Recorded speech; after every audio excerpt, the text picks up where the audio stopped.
약속 있는 첫 계명이라 하는 말씀을 나누기를 원합니다.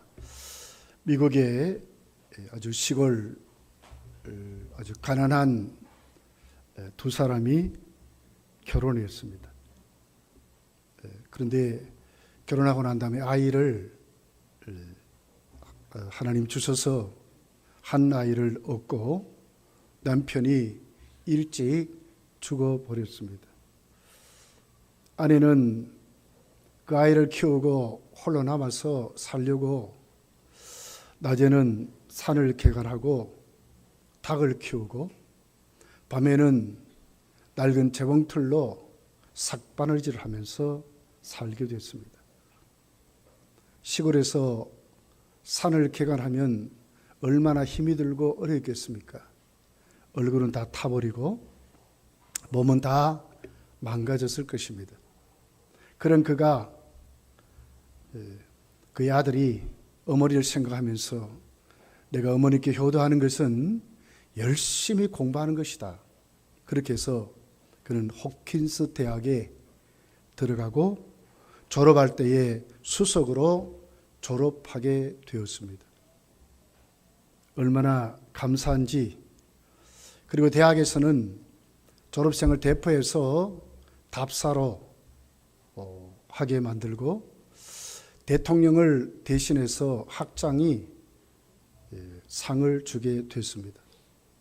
그래서 졸업식 날 아주 기쁜 마음으로 어머니에게 말했습니다. 어머니, 이번 졸업식에는 꼭 오셔야 합니다.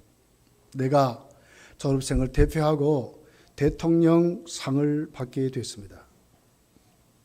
근데 어머니 가만히 곰곰이 생각해 보니까 갈 수 없어요. 반반한 옷도 한 벌 없고 얼굴은 다 타버리고 손은 다 굳어버리고 정말 보잘것없는 그런 노인 같은 중년을 맞이한 것입니다. 그래서 나는 그날 다른 일이 있어서 갈 수가 없다. 아들에게 그렇게 말하고 아들은 아주 강하게 어머니가 만약에 안 온다면 내가 무슨 졸업식에 의미가 있겠습니까? 아주 강력하게 어머니를 오게 했다고 합니다. 어머니는 하는 수 없이 그 졸업식에 참여해서 앞에 나올 수는 없고 맨 뒷좌석에 구석에 누군지도 모르게 그렇게 앉아서 졸업식에 참석했습니다. 아들은 졸업생을 대표해서 멋진 연설을 합니다. 오늘 내가 여기에 있는 것은 두 가지 은혜입니다. 하나는 좋은 대학에서 좋은 교수들을 만나서 잘 교육을 받아서 오늘 내가 여기 왔습니다. 또 하나는 진짜 우리 어머니 은혜로 내가 여기에 왔습니다. 우리 어머니는 나 하나 키우려고 농사 짓고 닭을 키우고 밤에도 삭바지를 하면서 내 장학금을 내고 수업료를 내고 내가 여기까지 오는데 조금 더 불편함이 없이 이렇게 했는데 정말 어머니가 없으면 내가 오늘 여기에 있을 수 없습니다. 그리고 그 자리에서 뛰어내려가서 어머니에게 가서 안기고 아들은 엉엉 울게 됩니다. 그게 모든 참석한 모든 자들이 일어나서 기립박수를 했다고 합니다. 이 나중에 이 아들이 프린스턴 대학의 총장이 됩니다. 그리고 28대 미국 대통령이 되게 됩니다. 그 아들의 이름이 바로 우도로 윌슨 대통령이었어요. 윌슨 대통령이었습니다. 아들은 이 대통령은 대통령이 되어서 온 세계를 향해서 민족 자결주의 원칙을 세우고 어머니의 은혜를 기리기 위해서 국회에 통과시켜서 어버이날을 5월 둘째 주일로 정하게 했습니다. 그래서 온 세계가 이 같은 어버이날을 미국이 제정해서 온 세계가 지금 어버이날을 지키는 것으로 유래가 되었습니다. 그가 부르짖었던 민족 자결주의 원칙은 우리나라에는 3.1 운동을 낳게 했습니다. 자주 독립을 외치고 그렇게 만든 위대한 대통령으로 미국 역사에 기록이 됐습니다. 이 대통령이 그 뿌리는 뭐였습니까? 어머님께 효도하는 것이었습니다. 어머니 은혜를 잊지 않는 그런 대통령으로 그는 후대에 아주 유명한 대통령으로 남게 된 것을 보게 됩니다. 오늘 우리는 약속 있는 첫 계명이라는 이 말씀을 대하면서 이 어버이 주일에 오늘 또 참된 효가 무엇인가 하는 것으로 먼저 한번 생각해 봐야 될 것 같습니다. 오늘 성경은 분명히 우리에게 말합니다. 참된 효는 부모님을 공경하는 것이라고 말씀하고 있습니다. 육의 효를 보면 부모가 아프면 아침에 일어나서 부모의 소변과 대변을 맛보라고 합니다. 만약에 부모가 죽으면 3년 동안 그 부모의 묘 옆에다가 초막을 치고 신묘살이를 하라고 합니다. 자기가 가지고 있던 모든 관직을 내려놓고 농사도 짓지 말고 또 여자도 가까이 하지 말고 모든 것을 포기하고 3년 동안 거기에서 그렇게 살으라고 합니다. 큰 부자는 그래도 좀 재산이 있으니까 견뎠을 것 같아요. 그런데 보통 사람은 다 집안이 완전히 몰락하는 것으로 그렇게 말합니다. 3년 동안 아무것도 안 합니다. 자기 직업도 내려놓았으면 농사도 안 짓습니다. 관직도 다 내려놓았습니다. 뭐가 됩니까? 쫄짱 망하는 집안이 되는 것입니다. 이것이 참된 효일까? 조금 어폐가 있는 것 같습니다. 근데 오늘 성경은 이렇게 말합니다. 특별히 4절에 보면 또 아비들아 너희 자녀를 노엽게 하지 말고 오직 주의 교훈과 훈계로 양육하라. 대개 우리는 이렇게 합니다. 효를 받으려면 부모가 먼저 잘해야지 이렇게 생각하고 있어요. 부모가 먼저 잘해야지. 주의 훈계와 양육을 잘 키워야지 우리가 이렇게 생각할 때가 많다고 하는 것입니다. 그런데 오늘 본문의 성경은 그렇게 기록이 되지 않았습니다. 오늘 1절, 2절을 이렇게 설명하죠. 4절이 있기 전에 1절에서 3절이 먼저 있습니다. 그러면서 특별히 2절에 보면 약속 있는 첫 계명이라 하나님의 계명으로 주어졌다고 말씀합니다. 부모가 잘해서 키운 이와 상관없이 물론 잘해야죠 부모가. 그런데 오늘 본문 2절은 뭐라고 얘기하냐면 그와 상관없이 부모를 공경하는 것이 약속 있는 첫 계명이라고 우리에게 말하는 것입니다. 여러분 첫 계명은 무슨 의미가 있겠습니까? 으뜸된다 하는 거 아닙니까? 첫째 된다 하는 거 아닙니까? 모든 것에서 첫째, 모든 것에 으뜸된다 하는 것이 부모를 공경하는 약속 있는 첫 계명이라고 오늘 본문은 우리에게 말씀합니다. 어떤 가치에서도 첫 번째고 무엇을 정하고 순서를 정할 때도 첫 번째가 부모를 공경하는, 기독교의 참된 효는 뭐냐? 부모를 공경하는 것이 먼저다 하는 것으로 우리에게 말씀을 하고 있다고 하는 것입니다. 구약의 율법은요, 긍정적인 명령이 248개가 있습니다. 부정적인 명령이 365개. 그래서 구약의 율법은 613가지의 명령으로 기록이 됐는데 으뜸된다 첫 번째 계명이라는 말은 이 모든 것에서 첫 번째다. 모든 것에서 으뜸된다 이런 뜻으로 우리가 이해할 수 있는 것입니다. 예수님은 어떤 율법사가 예수님께 와서 질문합니다. 율법 중에 가장 큰 계명이 어떤 계명입니까?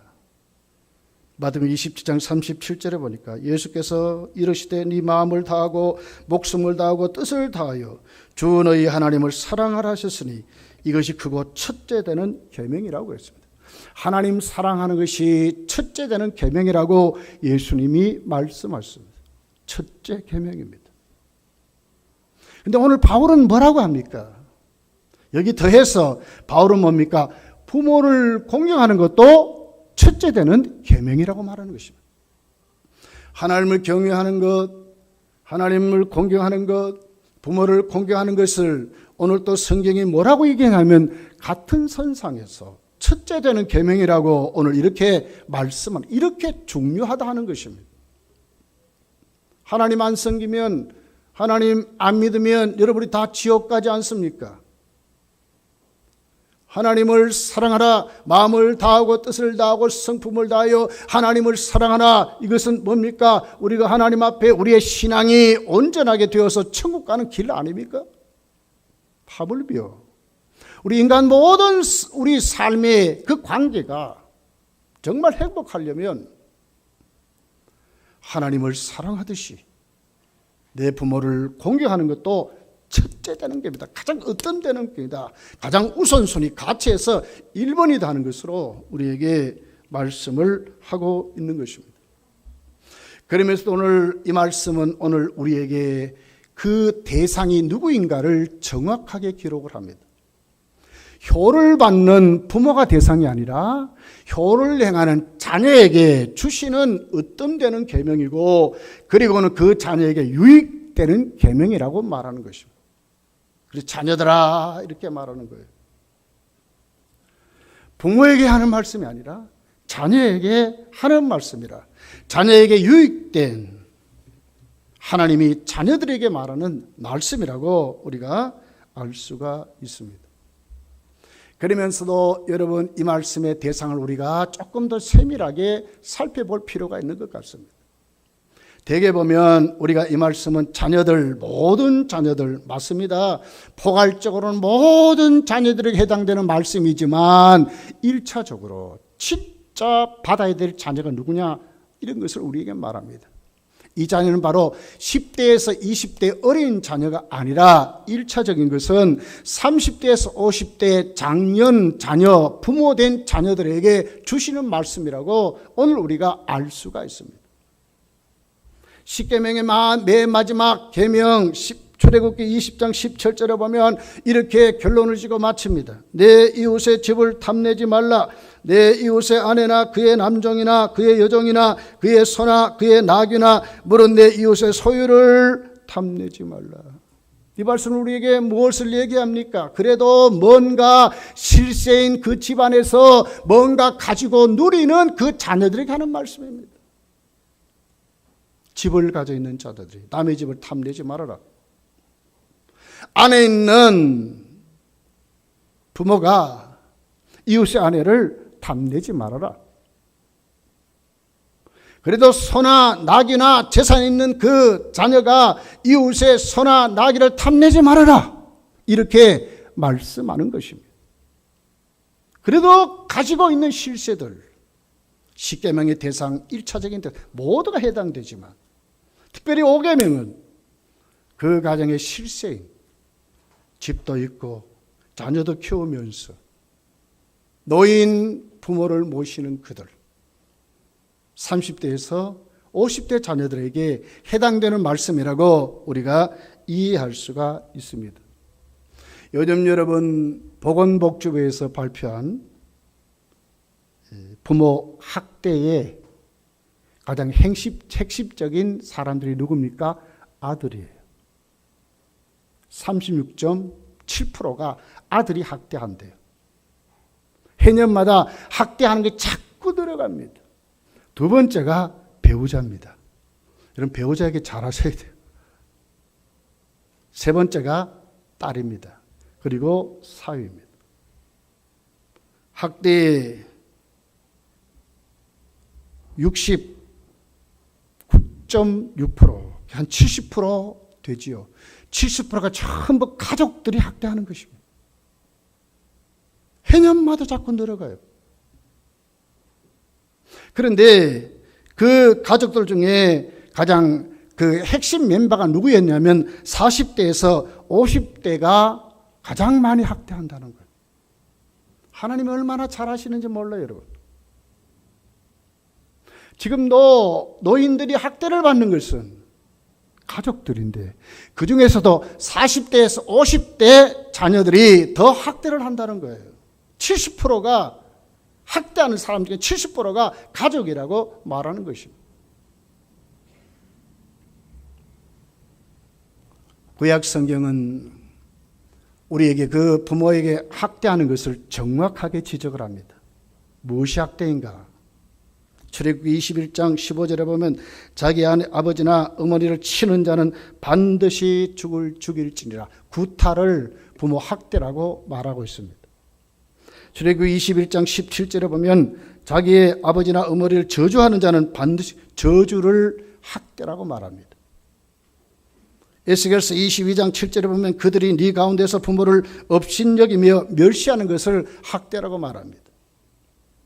잠언 30장 17절에 보면 아비를 조롱하며 어미 순종하기를 싫어하는 자는 자의 눈은 골짜기에 까마귀에게 쪼이고 독수리에게 새끼에게 먹히리라. 조롱. 잠언 28장 24절에 보면 부모의 물건을 도둑질하고도 죄가 아니라고 하는 자는 멸망받게 하는 자의 동륜이라. 착취, 부모의 것을 빼앗고 착취하는 겁니다. 잠언 19장 26절에 보면 아비를 구박하고 어미를 쫓아내는 자는 부끄러움을 끼치며 능욕을 부르는 자의 자식이니라. 구박하고 쫓아내는 것. 구약에는 분명히 부모를 학대하는 것을 정확하게 기록을 합니다.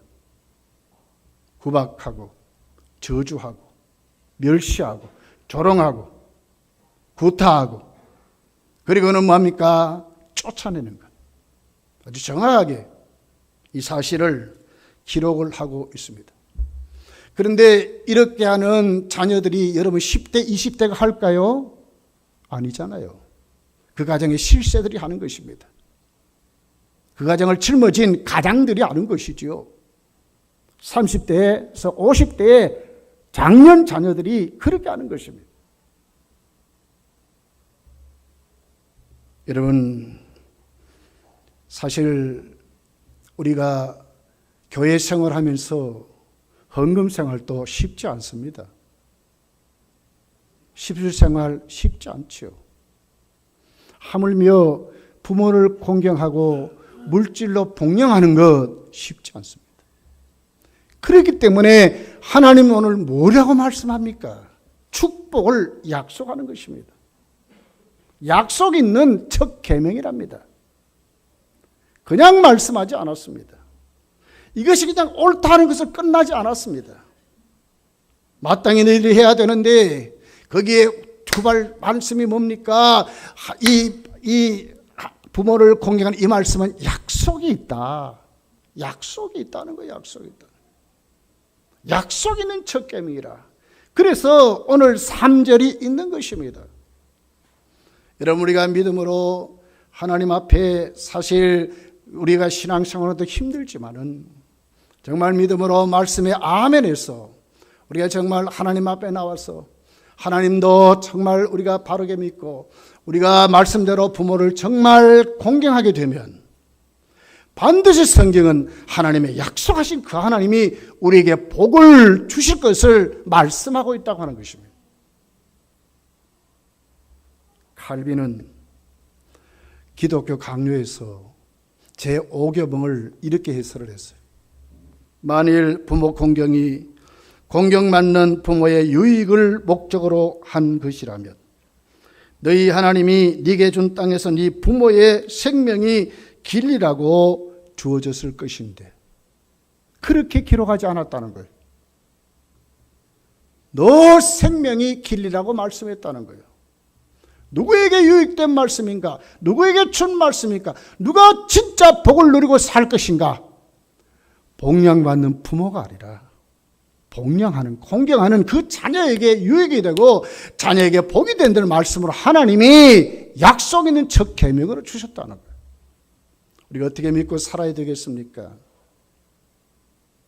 세상에 오늘 우리에게 있는 이 세상 풍습들, 수많은 정책들이 우리 주위에 있지만 성도는 무엇이 1순위입니까? 하나님의 말씀이 1순위인지 믿습니다. 우리 말씀 앞에 돌아와서 이 약속 있는 첫 계명인 하나님의 말씀을 붙잡고 진짜 효가 뭐냐? 부모를 공경하는 것이다. 오늘 성경은 우리에게 말씀을 하고 있습니다. 출애굽기 20장 12절에 보면 이렇게 구성이 되었습니다. 내 부모를 공경하라. 그래서 이건 율법입니다. 그리하면 네 하나님 여호와가 네게 준 땅에서, 이건 땅입니다. 땅. 그리고 네 생명의 길이라, 생명을 말씀하고 있습니다. 5계명은 뭡니까? 세 가지가 이렇게 연결고리로 연결된 계명입니다.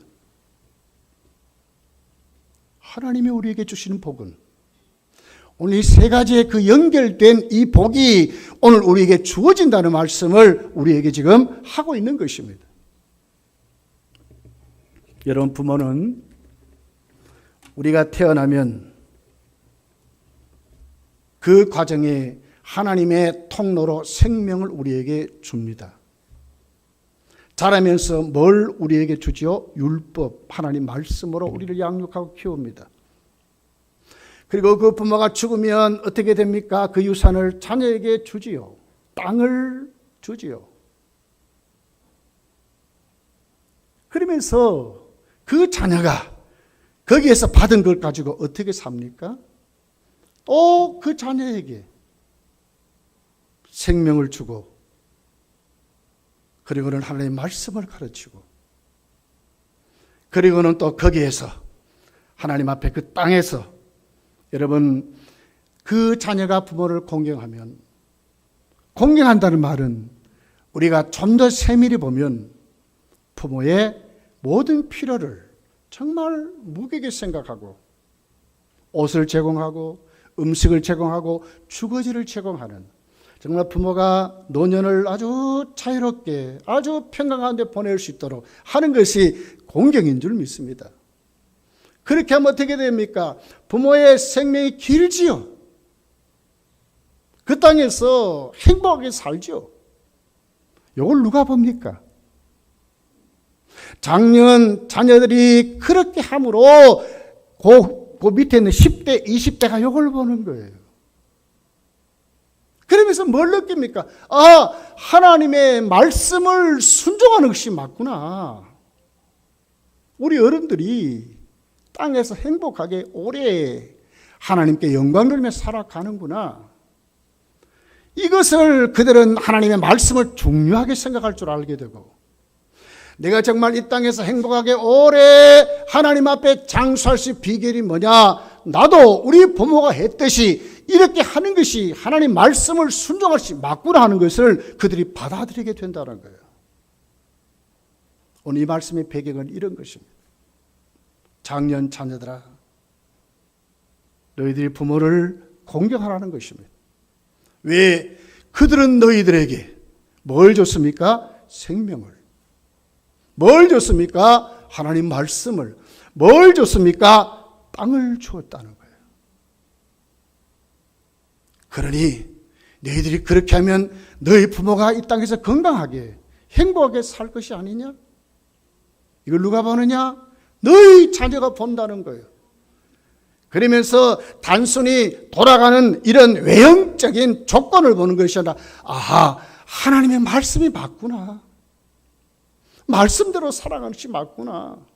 나도 우리 부모같이 성경이 말하는 대로 내 부모를 공경해야 되겠구나. 말씀대로 살면 우리 부모나 내 가정, 나도 이 땅에서 잘 되고 장수할 수 있구나 하는 것을 아멘하게 된다는 거예요. 이것이 오늘 본문의 내용입니다.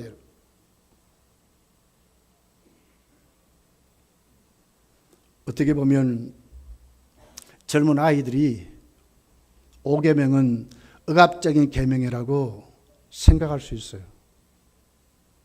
부모가 나를 잘 키우지도 못했어요. 나에게 뭔가 해주지도 못했어요. 그런데 성경은 말합니다. 공경하라고 하니까 억압적인 계명으로, 하나님의 명령이라고 하니까 거기에 대해서 반감이 생길 수 있습니다. 그런데 우리 오늘 이 말씀 자세히 읽어보면 그렇지 않습니다. 신명기 6장 1절 2절에 이렇게 기록합니다. 이는 곧 너희 하나님 여호와께서 너희에게 가르치라고 명하신 명령과 구례와 법도라. 너희가 건너가서 차지할 땅에서 행할 것이니 곧 너와 네 아들과 네 손자들이 평생에 네 하나님 여호와를 경외하며 내가 너희에게 명한 그 모든 규례와 명령을 지키게 하기 위한 것이며, 또 네 날이 장구하게 하기 위한 것이라. 하나님은 우리에게 억압적인 계명을 하는 것이 아니라 정말 우리가 말씀대로 살아가면 네 날이 장구하도록, 너의 가정이 정말 행복하게 살아가도록 하나님이 그렇게 하기 위해서 우리에게 말씀하는 것으로 말씀하는 것입니다. 누가 아십니까? 하나님이 아십니다. 누가 경영합니까? 하나님이 하신 것입니다. 우리는 순종하는 것입니다. 믿음으로 하나님 앞에 아멘하고 우리가 거기에 세워졌을 때 하나님이 우리에게 네 날이 장구하도록 하나님이 그렇게 하신다고 말씀하는 것입니다. 예수님은 부모 공경에 대해서 오늘 그들이 그렇게 하지 않았을 때 예수님 또 한 번 짚고 넘어가는 신약의 말씀이 있습니다. 마가복음 7장 10절부터 있는 말씀입니다. 모세는 이 부모를 공경하라 하고 또 아버지나 어머니를 모욕하는 자는 죽임을 당하리라 하였거늘. 예수님이 그 말씀이 맞다 그 말 아닙니까? 너희는 이르되 사람이 아버지에게나 어머니에게나 말하기를 내가 드려 유익하게 할 것이 고르반 곧 하나님께 드림이 되었다고 하고 하기만 하면 그만이라 하고 자기 아버지나 어머니에게 다시 아무것도 하여 드리기를 허락하지 아니하여 너희가 전한 전통으로 하나님의 말씀을 폐하며 또 이 같은 일을 많이 행하느니라 하시고 그랬어요.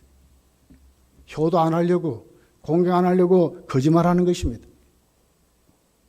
하나님께 드렸다 이러기만 해놓고 진짜 하나님께 안 드리면서, 드리지도 않으면서 이 말이지요.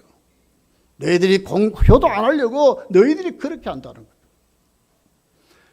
오늘 예수님은 그들에게 뭘 얘기합니까? 모세가 한 말씀이 맞다는 거예요. 율법이 맞다는 거예요. 공경하지 않는 자는 죽이라고 말한 것이 맞다고 이렇게 아주 무섭게 이렇게 말씀하는 것을 보게 됩니다. 공경이라 하는 단어를 우리가 보면 히브리어로 가베드라고 하는 단어입니다. 물론 구약에 공경이라는 단어를 치면 여러 가지가 나와요. 그러나 가베드라는 단어가 쓰일 때는 딱 하나님과 부모에게만 쓰였어요. 딱 구약 성경에 4번밖에 안 쓰였어요. 잠언 3장 9절에 네 재물과 네 소산물의 처음 익은 열매로 여호와를 공경하라. 요때 한번 쓰였어요. 이사야 24장 15절에 보면 그러므로 너희가 동방에서 여호와를 영화롭게 하며 바다 모든 섬에서 이스라엘의 하나님 여호와의 이름을 영화롭게 한다. 이 말을 가베드라고 똑같은 단어를 썼어요. 하나님께만 쓰이는 단어입니다. 이 단어가 오늘 5계명에 그대로 쓰였어요. 가베드라는 단어입니다. 출애굽기 20장, 신명기 5장 5계명을 말할 때에 공경이라는 단어를 똑같은 가베드라는 단어를 사용했어요.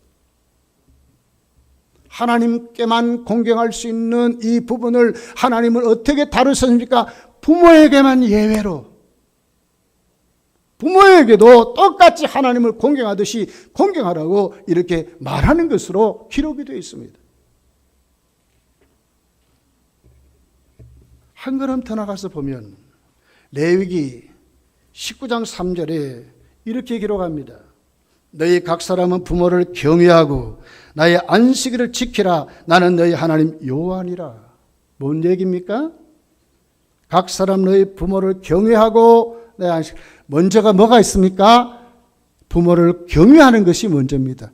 여러분 구약의 경외라는 말은 하나님밖에 받을 수 없어요. 하나님께만 쓰인 단어입니다. 그런데 유일하게도 부모에게도 경외라는 똑같은 단어를 사용했습니다. 야레라고 하는 동사입니다. 여러분 우상 숭배하면 하나님 앞에 저주받고 죽습니다. 그렇지 않습니까? 하나님을 저주한다든지 하나님 멸시하면 살아남을 수가 없습니다. 무섭게 하나님이 다루셨습니다. 그리고 생명에 관한 일을 할 때는 반드시 죽이라고 말했습니다. 그 생명에 관한 일에 보게 되면 살인자들에게 그렇게 표현했어요. 그리고 두 번째가 간음하는 자에게만 표현했어요. 왜 그랬습니까? 남의 씨를 가지고 씹기 때문에, 생명을 그렇기 때문에 그렇습니다. 부모가 누굽니까? 생명을 주는 자 아닙니까? 하나님이 부모를 통해서 생명을 주지 않습니까? 생명에 관한 일입니다. 그래서 성경은 무섭게 다루었습니다. 생명에 관한 일, 하나님에 관한 일에는 반드시 거역하는 자는 죽이라고 그랬는데 예외로 뭡니까? 부모에게는 경외하는 단어를 쓰시면서 이렇게 비중을 두고 있다고 하는 것입니다.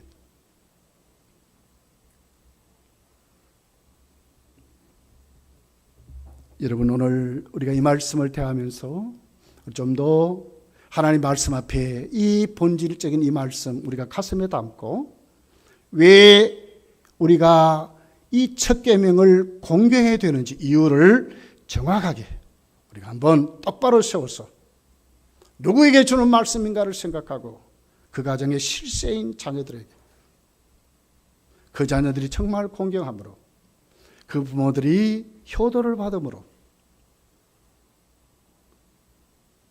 오래 행복하게 살 수 있지 않습니까? 그리고 실세인 자녀들의 자녀들이 이것을 보는 겁니다. 하나님 말씀이 왔구나. 말씀대로 순종하면 나도 이렇게 살 수 있겠구나.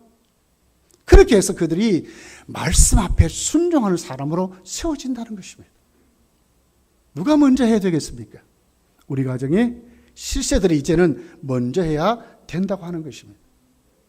그렇다면 여러분, 부모를 공경하는 것을 우리가 어떻게 해야 하느냐 하는 것입니다. 구약은 분명히 죽이라고 무섭게 말합니다. 부모를 구타한다든지 저주한다든지 멸시한다든지 조롱한다든지 착취하든지 구박하고 쫓아내는 자를 죽이라고까지 무섭게 말씀했습니다. 그렇다면 참된 공경이 뭐겠습니까? 이렇게 하지 않는 것이 참된 공경인 것입니다. 정말 잘못이는 것입니다. 눈에 보이도록 실질적으로 그렇게 하는 것입니다. 부모에게 옷을 제공하고, 부모에게 음식을 제공하고, 부모에게 거처를 제공할 줄 아는 그 사람들, 성경은 참된 효라고 말하는 겁니다. 마음은 노리네 육신에 가, 이게 아닙니다. 실질적으로 그렇게 해야 된다는 것입니다. 이것이 성경이 말하는 효입니다, 여러분.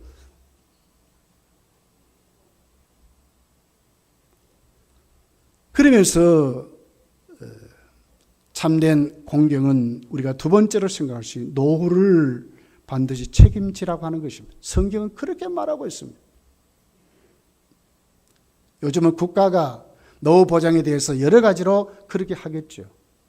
그렇지만 성경은 우리에게 뭘 얘기합니까? 실세인 자녀들아, 너희 부모를, 너희 부모의 그 노인된 부모의 노후를 너희들이 책임지라는 거예요. 이렇게 하지 아니하면 뭡니까? 너희들의 자녀들이 하나님 말씀 앞에 안 온다는 거예요. 노후를 보장하라는 것입니다. 그럴 때 모두가 행복하게 된다는 거예요. 3, 4대가 내려가면서 그렇게 살 수 있다고 말하는 것입니다. 우리 한국의 유명한 구약학자 한세대 차준희 교수란 분이 구약에는 아주 권위자로 알려져 있습니다. 그분이 이렇게 말했습니다. 실질적으로 부모에게 아주 즐겁게 하고 노후를 책임질 수 있는 것이 뭐냐? 물질로 하라게, 물질로. 하나님께 11조를 드리시 너희 부모에게도 11조를 드리라는 거예요. 그래서 그 부모가 노후가 정말 안정되도록 그렇게 하라는 거예요. 실질적으로 도움이 되라는 거예요. 이렇게 구약학자들이 이렇게 성경을 가지고 구약을 이렇게 풀었어요.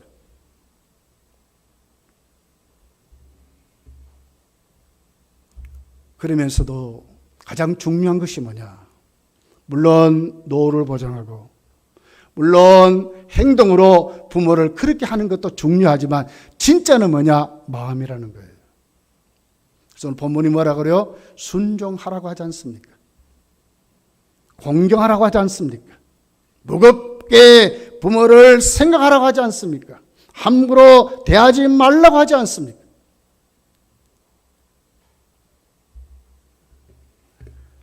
그러니까 작년이죠. 5월 2일 날 한국보건사회연구원이 효도 계약과 불효자 방지 법안을 국회에다가 보고한 적이 있습니다. 거기 보면 가장 그 핵심이 뭐냐? 물론 부모에게 물질적으로도 하지만 진짜 원하는 것이 뭔가? 자녀들은 물질로 자라는 것이 부모에게 효라고 생각하지만 부모는 그렇게 생각하지 않는다는 거예요. 정서적으로 찾아오고 전화해주고 따뜻하게 말해주는 것, 부모는 훨씬 더 이것을 원한다 하는 그런 보고서가 있습니다. 여러분, 그 보고서의 예를 이렇게 들었어요. 뭐가 우리가 부모에게 어떤 권하는 것이 있으면 반드시 3번 이상 하라는 거예요. 한 번으로 그치면 안 되는데, 만약 여행을 간다고 하면 어머니, 아버지, 이번에 우리 가정이 어디 해외에 무슨 여행을 가려고 하는데 우리 자녀들이 어머니, 아버지 모시고 가는 것을 그렇게 좋아하니까 함께 갑시다. 이렇게 하면 처음에는 반드시 거절한다는 거예요. 너희들이 갔다 와라. 우리는 몸도 늙고 마음도 늙고 그러니까 여행이 귀찮다. 이렇게 대답한다는 거예요. 이걸로 끝나면 안 된다는 거예요. 또 강력하게 원하라는 거예요. 3번 정도 하면 진짜 부모가 받아들이고 함께 가게 된다는 거예요. 이렇게 그 보고서에는 이 예를 이렇게 들었어요. 여러분, 그렇습니다. 실질적으로 진짜 부모에게 효도하는 게 뭔가? 물질로도 공경해야 합니다. 우리 행동으로 우리가 정말 부모를 공경해야 됩니다. 그런데 그보다 더 중요한 것은 마음입니다. 잘 다루어서 순종할 줄 알아야 되는 것입니다. 그리고는 정말 공경해야 되는 것입니다. 이럴 때에 성경은 그 가정이 부모에게 정말 효도하는 것으로 그렇게 말씀하는 것을 보게 됩니다. 미국의 탁월한 설교가 프로드릭 비크너라는 분이 이런 말을 했습니다. 가정은 그 가정에서 일어난 모든 일들에 의해 끊임없이 영향을 받는다. 이름을 짓는 일, 사랑, 싸움, 떠남, 돌아옴 등 가정에 일어나는 모든 일에 의해 가정은 새롭게 형성된다. 가정 안에 마치 가늘한 실로 짜여진 거미줄과 같아서 아주 작은 것을 가지고도 흔들리거나 산산조각으로 부서질 수 있지만 또한 이것은 이 땅의 어느 것 못지않게 강한 줄일 수도 있다. 이렇게 말했습니다. 부모를 경제적인 수단으로만 보고 어떤 능력 있는 가치로만 보고 부모가 이제 경제적인 수입이 없다고 또 체력적인 어떤 능력이 없다고 천대시 하면서 부모를 공경하지 않을 때 그 가정은 그 모든 그 공경하지 않는 이것이 그 가정의 정체성이 된다는 거예요. 거미줄 여러분 아주 단단히 뭉쳐지면 아주 강하지만 한 가닥 한 가닥 굉장히 약합니다. 그래서 그 가정은 파괴된다는 거예요. 그렇지만 우리 정말 하나님의 말씀을 아멘하고 우리 하나님 말씀 앞에 순종해서 만약에 그렇게 한다면 그 거미줄 같은 그 거미줄이 땅땅하게 뭉쳐서 그 가정의 힘은 어느 곳에도 비교할 수 없는 참된 가치로 힘 있는 가정으로 세워진다는 거예요. 무엇을 여러분 맞습니까? 우리 어버이 주를 맞이해서 여러분 오늘 또 성경이 말 약속 있는 첫 계명이다. 하나님은 그렇게 말씀해요. 축복이 보장된 계명입니다. 작년 부모들이여 노인된 부모님들 잘 모셔서 이것이 3, 4대 대물림이 되므로 여러분의 자녀들도 이걸 보고 하나님 말씀 앞에 돌아오도록 우리 모두가 그런 가정으로 세워지시기를 예수님 축복합니다. 기도하겠습니다.